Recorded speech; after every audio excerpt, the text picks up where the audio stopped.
रहे हो पार्थ?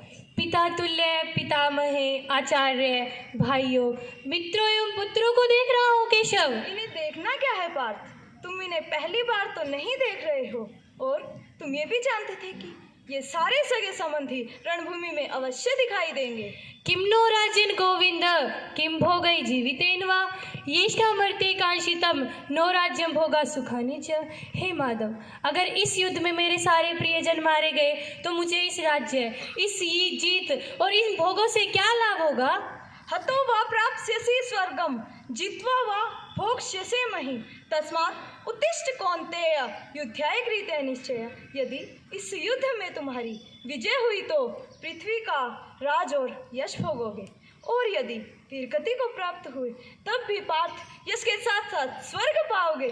इसलिए हे कौन्तेय, सुख दुख लाभ हानि जय पराजय को समान समझकर युद्ध करो हो, यही तुम्हारा राष्ट्रीय कर्तव्य है और मानव धर्म भी। हे माधव, सुख दुख लाभ हानि जय पराजय से क्या लाभ होगा? लाभ हानि ये दोनों तो सापेक्ष शब्द है धनंजय। मैं जानता हूँ कि तुम्हें पृथ्वी के भोग या उस स्वर्ग को सुख की कामना नहीं है। इसलिए हे कौन्तेय, सुख दुखे समे कृत्वा लाभा लाभो जया जयो तत्त युद्धाय युजस्व नैवं पापम अवाप्स्यसि। सुख दुख लाभ हानि जय पराजय से ऊपर उठो पार्थ। हे माधव, यह निर्णय मैं अभी भी नहीं ले पा रहा हूँ। अब तक तो मैं तुम्हें ज्ञान और उस विवेक की दृष्टि से समझा रहा था पार्थ, जो जीवन के आर पार देख सकती है और सत्य की गहराई में झांक कर उसकी अंतरात्मा का भार समझ। किंतु तुम उसकी अमूर्तता में उलझ गए। व्यवहारिक कर्म की दृष्टि से अपने कर्तव्य का निर्वाह कर, तब भी तुम इसी निर्णय पर पहुंचोगे कि इस युद्ध में भाग लेना तुम्हारे लिए अति आवश्यक है। वेप्तु च शरीरे मे रोम हर्षे जायते गांडीवम सरस्वती हस्तात् त्वक् च परिधयते। हे माधव, मेरा सारा शरीर कांप रहा है, मेरे रोंगटे खड़े हो रहे हैं, मेरी सारी त्वचा जल रही है और मेरा गंभीर धनुष मेरे हाथ में सरक रहा है। हे माधव, यह निर्णय मैं इसलिए नहीं ले पा रहा हूँ। पार्थ, तुम ये निर्णय केवल इसलिए नहीं ले पा रहे हो, इस क्षण को तुम केवल व्यक्तिगत लाभ और हानि की तुलना में तोड़ रहे हो। यही तो मोह का बंधन है और यही तुम्हारे शोक की जड़ है।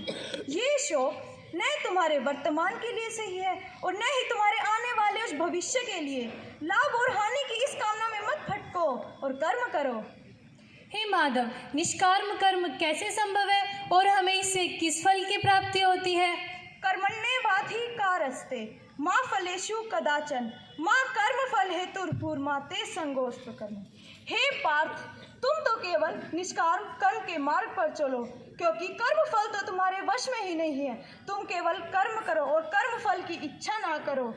यदा यदा ही धर्मस्य ग्लानिर्भवति भारत अभ्युत्थानम् अधर्मस्य तदात्मानं सृजाम्यहम् परित्राणाय साधूनां विनाशाय च दुष्कृतं धर्म संस्थापनार्थाय संभवामि युगे युगे। हे पार्थ, मेरे और तुम्हारे बहुत से जन्म हो चुके हैं, जो मुझे तो याद है परंतु तुम्हें याद नहीं।